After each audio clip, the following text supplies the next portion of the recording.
Hello, welcome to another Gundam Operation 2 video, and welcome to another buffed or scuffed video. This time we're taking a look at the Xanthos, and if you guys aren't familiar with this series, basically we take a look at the unit adjustments that happen at the end of every month, and last week we did the Full Armor Gundam, and this week we'll be doing the Xanthos, which I also lovingly call, if you've seen my channel before, we call it the Scopedog, or sometimes even the Super Scopedog, because, you know, the scope and the way you can paint it, you can have like one shoulder be red, and if you've been around on my channel, you know why I compare it to that.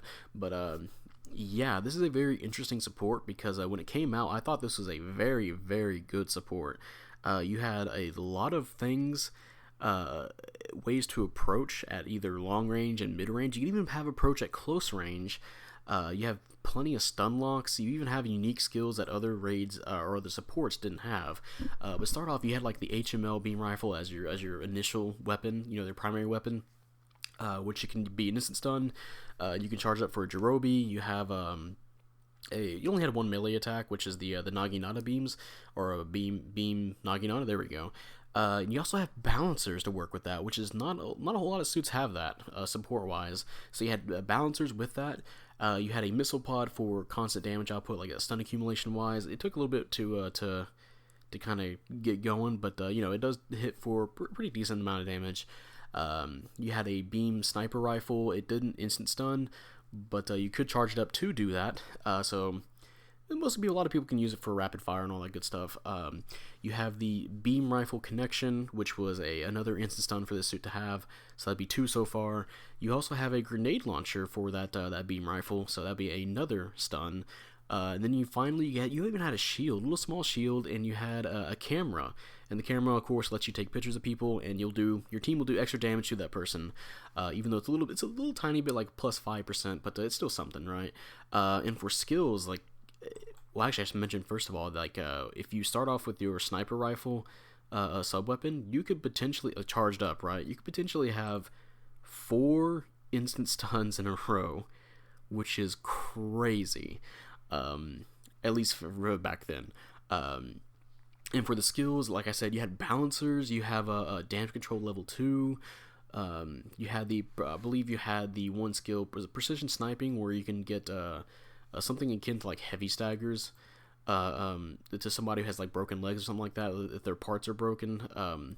You do more. I believe you have precision sniping, the one where you do more damage, 30% more damage, I believe, whenever you scoped in, you shoot somebody.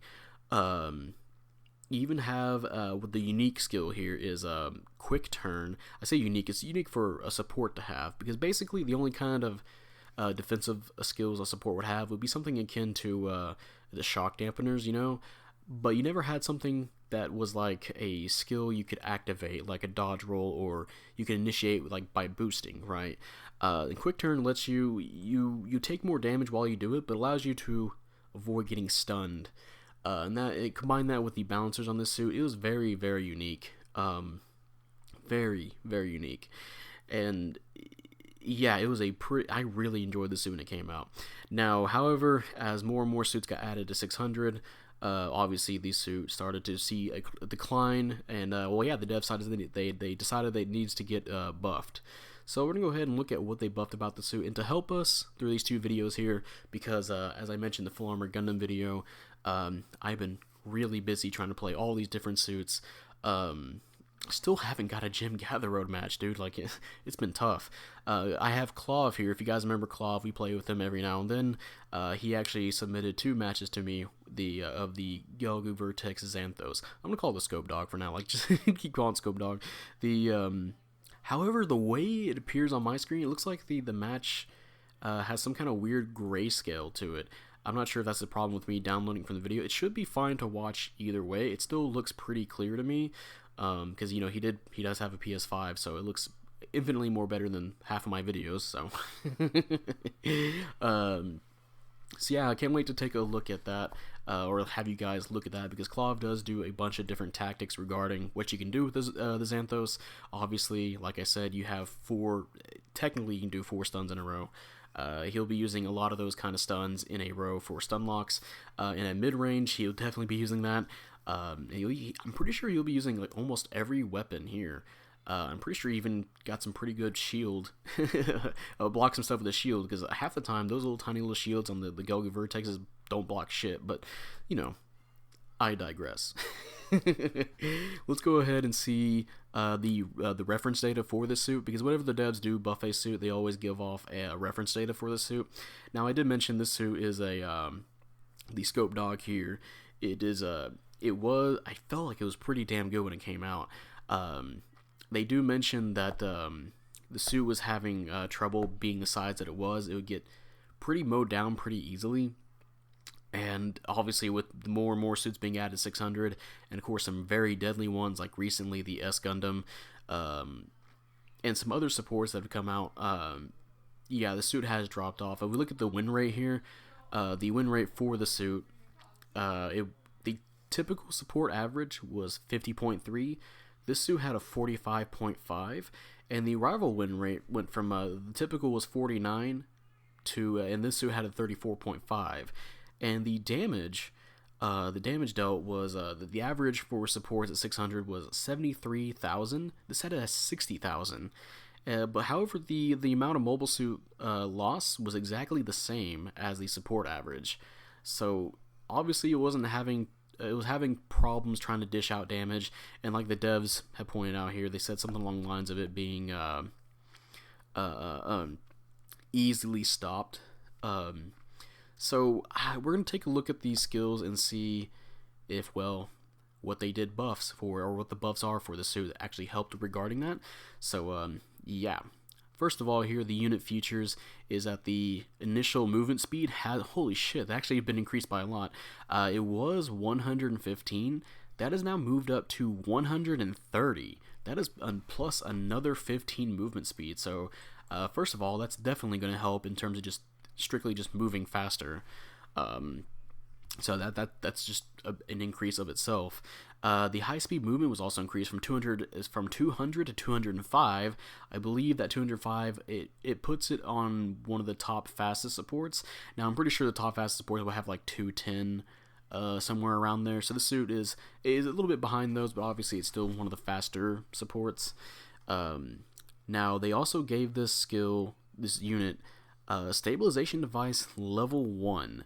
If you aren't familiar with that, basically if you crouch down, you can absorb stuns while you're standing still and sniping at people.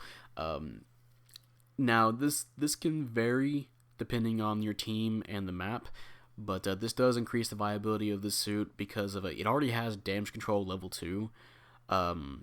So if you're going to try and normally stun it, because that was a way you could stun it, was just shooting it with the instant stun. Well, now it's going to be harder to stun it because it can just crouch and do sniping maneuvers, right? I don't believe Klav does that too much these two matches. He's a little bit on the move here, but I have been noticing a lot more Xanthos players have been kind of playing like a sniper, more of a sniper, right? So which is very, very interesting to look at. So obviously, I think that skill does help out a lot, and obviously since it has damage control, it's going to take more shots for it to get stunned in case a raid is chasing it or going after it from a distance, trying to interrupt its sniping, right? So yeah, that's a very interesting skill for it to get. It is going to be helpful, but of course the mileage may vary depending on your team. Now look at the weapons. The backpack missile pod. The reload time was actually shortened from 15 seconds to 10. That's actually a pretty big difference there from -5, 15 to 10. So now the missiles are going to be a lot more consistent at just as a weapon after each stun if you want it to be. However, I still think the missiles need to be shooting out a lot faster, in my opinion. But it's fine, less reload time.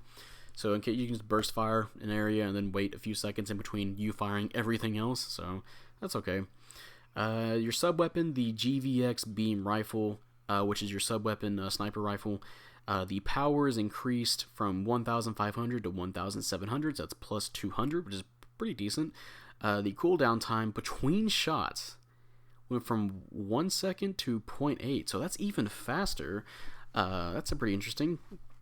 And the focus firing power has also been increased. So now you do more damage when you fully charge it. And as we said, you basically can do 4 instant stuns in a row if you have this fully charged. So now your instant stun combo will now be even more damaging. So, and as we mentioned before, the beam rifle also has penetration as well. I believe you saw that in the first match that Klav had. So yeah, very, very, very interesting kind of thing here. And of course, as we said, less cooldown time between shots, so you can just rapid fire this. So pretty good. Actually, pretty nice. You can just kind of rapid fire this in between stuns. Since it doesn't stun on its own, you can fire that past teammates. That way you're not risking hitting them with any of your other weapons, basically. And of course, it is a since you can use it as a regular sniper rifle, this thing does have precision analyst system and precision sniping, so you do more damage while scoped in. You know, just typical kind of sniper things. As we mentioned before, it works really well with your stabilization device. So again, you can do better sniping. The next weapon here that was buffed up, and actually the last weapon that was buffed up here, is the GVX beam rifle connection, which is the beam rifle stun that you have on your back there.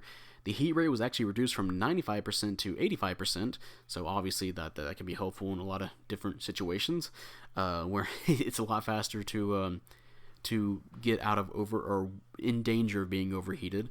So you can definitely use that for a chance to get more consistent stun locks, I guess.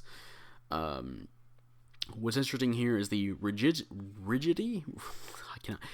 I'm just going to say what it is. It's basically every time, you know, when this is a stop to fire weapon, so when you do shoot it, you have to stop the fire. They made it to where the time it takes for you to move after stopping and firing is now lessened, so you can get out of that faster. Of course, that can make it a lot more consistent in doing things faster out of that stun. As we said before, this is one of those weapons you can use for your stun lock, where you can hit somebody with your beam rifle, go straight into the beam connection, shoot them, and then pull out something even faster. So makes it a lot more consistent. And yeah, that's really all they buffed about the Xanthos.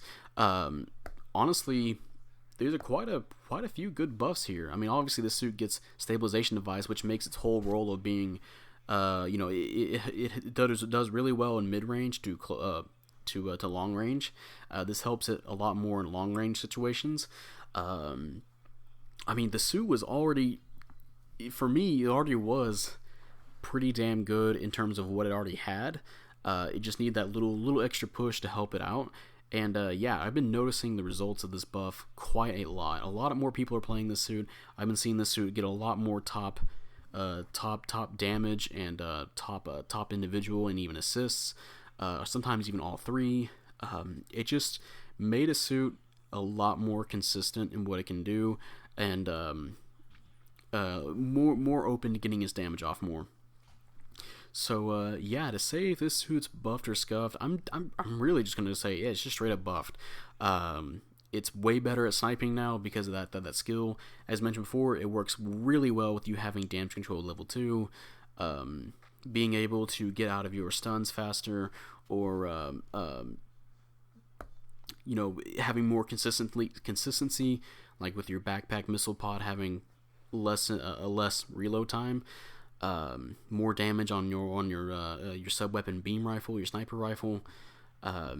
It just makes the suit better, you know. Just what already you can do better, or what already you could do, it can do it better. And that's not even counting the other stuff you have on the suit. Like I said before, you have quick turn, you have balancers. Basically, you have everything you want, like a support main would want on their support, minus maneuver armor or a dodge roll. Because again, quick turn allows you to avoid instant stuns. You have the balancers for combos. Since you have 3 instant stuns already, any of those you can just combo into your melee, you know. And of course the missile pods, all that good stuff. I think Klav here showed off a good amount of stuff you can do with the Scopedog. So yeah, pretty much, yeah, really good. And honestly, whenever I get around to playing this, I think I'm gonna have a lot of fun playing this. I've already had a lot of fun playing this initially when it came out, And again, unfortunately, I never got a chance to continue playing it. I think I played it once on a stream, and I wasn't doing my best because I haven't been keeping up with it. So it's good to see that it has been buffed pretty well here. And it goes to show that they really meant business with some of these buffs during this month's update here. Like I said, the Sazabi, the Cubile, the full armor Gundams, the full armor Gundam, full armor Type B. This suit was buffed. I'm trying to remember what else for raid. Oh, the Cubile Mark II was buffed. I'm looking through the list right now because there's some buffs that a lot of people really wanted for their suits. Oh yeah, the enhanced double Zeta was buffed. Oh my god, I need to make a normal video on that because the heavy attack was increased on that suit. Jesus Christ. But yeah, if you guys enjoyed this video, leave a like, subscribe if you want. I'd really appreciate it. And type up in the comment section how you feel about the Gelgoog Vertex Xanthos, aka the Scopedog. Do you like it? Do you hate it? And again, like I said, I really did love it when it came out, and it fell off because I've been playing so many other stuff going on, and I never got a chance to play it, and apparently it did fall off, and yeah, it looks like now it's in a way better position. Almost feels like it might be like one of the top supports you can play because it has so much stuff on it.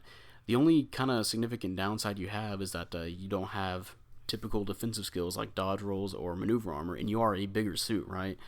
But yeah, again, you have everything that a lot of people would want on their supports to help them out and stuff. It's got good sniping, good mid-range. It can even do close range if it wanted to, although you still don't want to force it, right? 4 potential instant stuns, or 1 potential instant stun that can make it 4. But you just have 3 straight up instant stuns. You have a little tiny shield. You have the ability to ignore instant stuns in multiple ways now. With quick turn or with why am I forgetting the name of it? Sorry, I'm back up looking at the rest of the stuff that got buffed. Stabilization device. There we go. Which, yeah, again, looking pretty good for the suit. And yeah, that'll be it, and I will see you guys later. Bye.